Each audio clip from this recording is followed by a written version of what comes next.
Você sabia que o Daron Malakian do System of a Down, além de guitarrista, compôs a maioria das músicas da banda? É um cara que apavora no palco, mas fora dele, assim, é extremamente tímido. Vamos saber mais sobre o Daron Malakian no Cada Caso um Caos.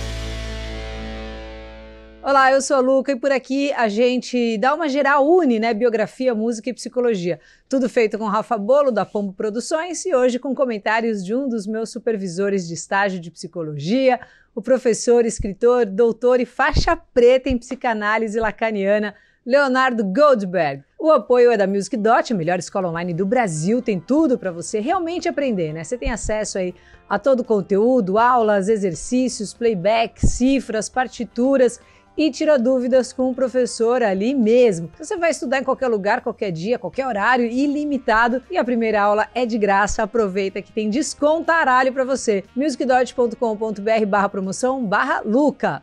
Daron Vorten Malakian nasceu no dia 18 de julho de 75 em Hollywood, na Califórnia. Ele é o único filho da Zephyr e do Vorten Malakian e também o único membro do System a nascer nos Estados Unidos. Os pais eram artistas assim bem-sucedidos no Iraque, mas meteram o pé ali antes do Saddam Hussein assumir o poder. Inclusive foi o pai que pintou as capas do Mesmerize e Hypnotize do System of a Down, além da capa de Dictator, do Scars on Broadway, que é o projeto solo do Daron, né? Desde pequenininho ele frequentava museus e participava de discussões políticas assim que seus pais tinham em casa com os amigos. Então ele conta que o pai assim é mesmo a sua maior inspiração como artista, e que por conta da sua criação ele enxerga a música através dos olhos de um pintor, como se fosse composta de várias cores distintas. Uma curiosidade assim interessante, né, é que quando ele era molecote, ele tinha sonhos recorrentes em que seus pais estavam tomando um chazinho, sabe com quem? Ozzy Osbourne. Bom, diferente da vida de artista que ficou no Iraque, os Malakians estavam vendendo o almoço para comprar janta, assim, e moravam numa quebrada pesada de Hollywood,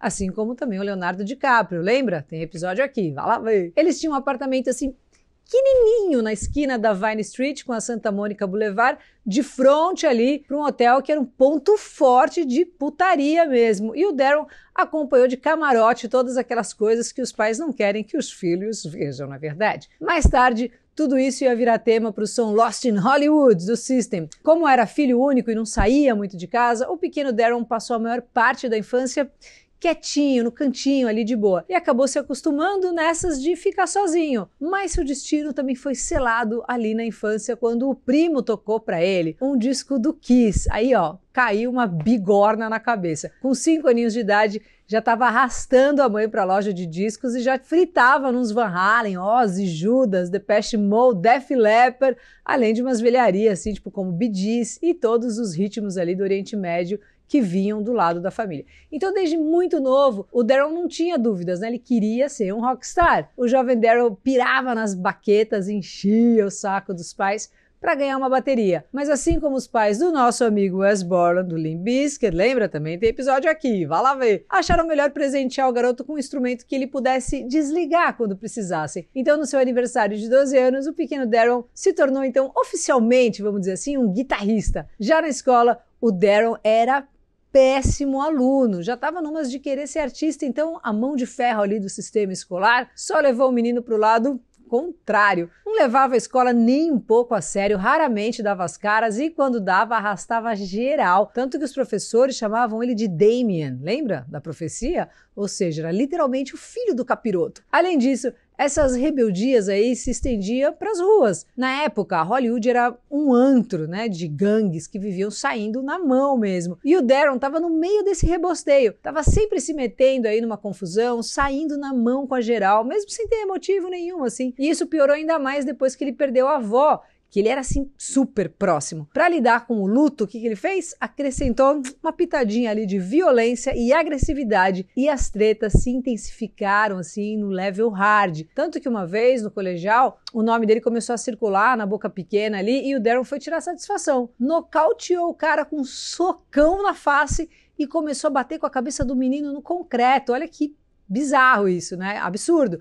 O moleque até mudou de cidade depois desse evento aí. Então ele conta que isso provavelmente foi a pior coisa que ele já fez na vida. O Daryl entendeu que precisava segurar a onda quando seus comparsas de gangue também começaram a morrer. Depois de presenciar 3 funerais ainda na época do colegial, ele se ligou que era mais vantajoso fazer amigos do que ser um completo idiota. Ele mesmo disse isso. E começou então a tentar controlar toda essa agressividade que vinha de dentro. Sobre trabalho, o Daryl nunca teve um emprego fixo. Fez uns bicos aí de telemarketing, imagina, ele atendendo você para auxiliar. E também foi ajudante numa loja de madeira. Já na música, além de tocar guitarra, o Daryl também começou a cantar. E numa dessas aí, a banda dividiu o estúdio com uma outra banda. O tecladista era o nosso querido Serj Tankian, o vocal do System of a Down. Também tem episódio dele aqui, vai lá ver. Nessas, resolveram montar uma banda. O Daryl foi para guitarra, o Serj para voz, e eles formaram o Soil, que trazia um som pesado, experimental, com umas músicas de uns 10 minutos, tudo muito inspirado nas voadoras no lustre que acompanharam o Daryl na adolescência, como Venom, Metallica e principalmente Slayer. Mas, segundo ele, foram os Beatles que realmente mudaram sua vida com Strawberry Fields Forever. O Daryl teve a ideia de pegar todo esse peso desgovernado e comprimir tudo numa estrutura mais pop, mais tipo verso, ponte, refrão, sabe assim? Assim como a mistura do Brasil com o Egito, misturou então Slayer com Beatles, e daí veio uma das maiores bandas dos 90, o System of a Down. Foi um sucesso inacreditável, né? Logo eles estavam invadindo a rádio em geral, assim, né? Nessa época do lançamento eu já trabalhava na 89 e tocava em looping, toca até hoje, né? Era um som diferente de tudo, pesado, com influências de metal, música armena, que graças ao Daryl soavam incrivelmente radiofônicas. É o caso de sucessos avassaladores, como Chop Suey, Ariel's Bring Your Own Bombs e por aí vai, a lista é extensa. E toda essa agressividade que o menino Daryl tentava conter tinha espaço para brilhar nas pedradas do System. Além disso, em suas performances, o menino era um animal fora da jaula, né? Quem já viu um show do System sabe como o Daryl é um lunático ao vivo, né? Ele disse que tocar serve como uma terapia. Ele conta que depois de um show ele se sente muito relaxado, como se tivesse saído de uma sauna, e acha que isso é um efeito que só a música pesada pode proporcionar. Já fora dos palcos, a fera foi completamente domada e o Daryl foi voltando a ser aquele garotinho tímido e recluso. Ele fala: não penso quando faço música, as coisas simplesmente acontecem, eu já tirei minhas roupas durante o show, mas eu sou tão tímido que não consigo tirar roupa no camarim, mesmo que só os caras da banda estejam lá. Super tranquilo, não bagunça, não vai pra festinha, não arrasta, não bebe. A parada dele mesmo é ficar em casa, quietinho na dele, fumando o seu temaki de já, comendo umas porcarias, jogando videogame e principalmente tocando e compondo. Tudo em meio aí à sua incrível coleção macabra, que envolve tanto esqueletos e crânios de animais e humanos, como vários artefatos relacionados ao Charles Manson. Sua estratégia para sobreviver então às longas turnês é transformar o ônibus da banda na sua própria sala de estar. Então ele pode ali, né, estourar seu temaquinho, jogar seus games numa boa e vida que segue. Essa reclusão do Daryl é bem importante a ponto de pensar inclusive na agorafobia. Na época do lançamento do Mesmerize Hypnotize, ele contou que estava apavorado por sair de casa, assim, para fazer a tour. Chega a treme, sabe? Que ele gosta de ficar em casa mesmo com as suas coisinhas e tá bem satisfeito com o jeito que ele vive, bem ermitão mesmo. O produtor, o Ricky Rubin, que trabalhou por várias vezes ali, né, com eles, disse uma vez que o Daryl é um artista especial. Ele falou assim, que o Daryl vive numa bolha inundada de música e que não tem muita vida além da própria arte. Mais do que um guitarrista, o Daryl se considera também um compositor, e geral que trabalha com ele fala sobre esse talento absurdo de composição que ele tem. Apesar de todo mundo achar que, né, as músicas do System são a maioria do Serj, e algumas até são, a grandíssima maioria mesmo veio do Daryl. Ele é uma metralhadora sonora, não para nunca de compor, é um pota de um letrista, e se ainda não tá bom, ele é multi-instrumentista. Pro projeto solo Scars on Broadway, ele gravou todos os instrumentos do último disco, o Dictator, que tinha as músicas compostas pro System, mas como os caras estão enrolados, vamos dizer assim, né, pra soltar música nova e tal, ele resolveu lançar. E geral gostou muito do que ouviu. Ah, um adendo, ele não gosta de new metal, mas ele curte alguns sons do POD. Já quanto ao System, lançaram 2 sons, né, no ano passado, lembra? Mas parece que o tão aguardado disco novo não vai rolar tão cedo. O Daryl disse que se os caras quiserem, ele tem um disco inteiro ali, ó, no bolso, tá guardadinho, né, aquecendo ali no banco de reserva, pronto para entrar em campo. Por ele, os caras nem hiato teriam feito, mas ele falou, a banda é como uma família, então assim, continuam em turnê, estão se divertindo bastante, tocando sons antigos, o que no final é o que importa. Conta aí pra gente qual disco ou som do System, inclusive, qual que você mais gosta, né? Hoje, aqui no Cada Caso um Caos, a participação é do psicanalista, ensaísta, doutor em psicologia pela USP, meu supervisor querido, Leonardo Goldberg, que escreveu, entre outros livros, o Freud, uma introdução à clínica psicanalítica. Fala aí, professor!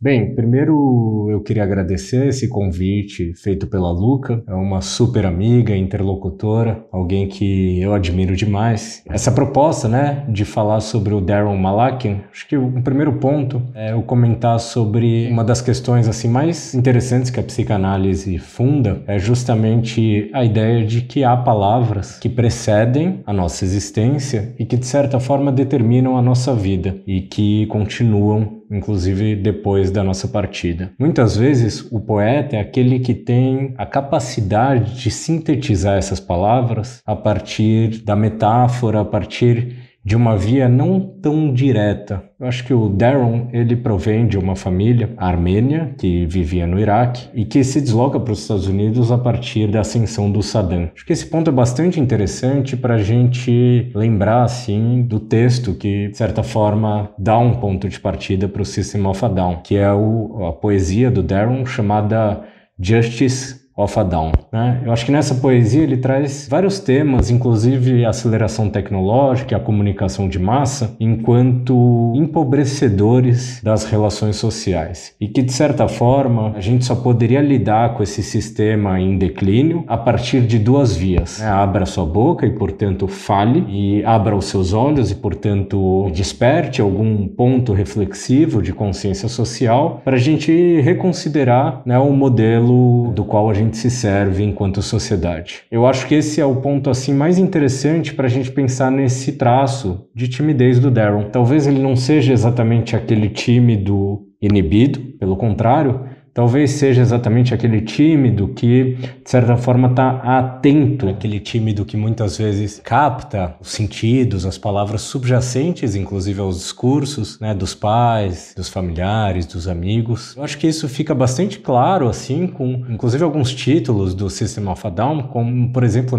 Mesmerized, faz alusão ao mesmerismo, uma corrente aí científica que tentava dar conta dos fenômenos paranormais, ou até aquela música bastante interessante, Hypnotized, que vai dizer justamente, faz uma referência à hipnose e vai dizer justamente se as crianças tinham alguma noção reflexiva do que elas viveram na Praça Tiananmen, na praça onde acontecem os massacres em 89, na China, em Pequim. Eu acho que esses pontos, eles deixam bastante claro para a gente esse tipo de bricolagem, esse conjunto de elementos que são bastante profundos e que são abordados de uma maneira pela via da metáfora, pela via tonal, pela via rítmica e pela efetiva genialidade desse garoto um pouco mais tímido chamado Darren Malakian. Curtiu? Pô, valeu, Léo. E você que está assistindo, volta aí, que quinta-feira que vem tem mais, hein? Se inscreve no canal e me segue no Insta. Valeu!